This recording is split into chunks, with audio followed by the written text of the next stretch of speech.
Hi అండి, నమస్తే. ఈరోజు మనం ప్రసాదం కోసం ఈజీగా ప్రిపేర్ చేసుకునే రవ్వ కేసరి ఎలా ప్రిపేర్ చేయాలో చూద్దాం. స్టవ్ పైన గిన్నె పెట్టుకొని ఒక 3 టేబుల్ స్పూన్ల నెయ్యిని హీట్ చేసుకోండి. ఇప్పుడు దీంట్లోకి ఒక 3 టేబుల్ స్పూన్ల వరకు డ్రై ఫ్రూట్స్ వేసుకొని ఫ్రై చేసుకోండి.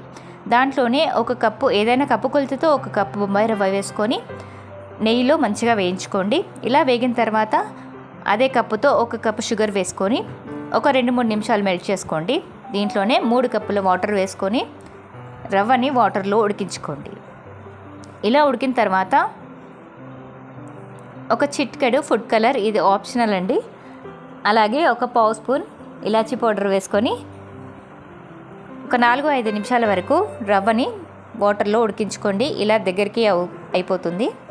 ఇప్పుడు దీంట్లోనే ఒక 2 టేబుల్ స్పూన్ల నెయ్యిని కూడా వేసుకొని మొత్తం ఈ విధంగా మిక్స్ చేసేసుకోండి. ఇప్పుడు స్టవ్ ఆఫ్ చేసేసుకుంటే ఎంతో టేస్టీగా ఉండే రవ్వ కేసరి రెడీ అయినట్లు.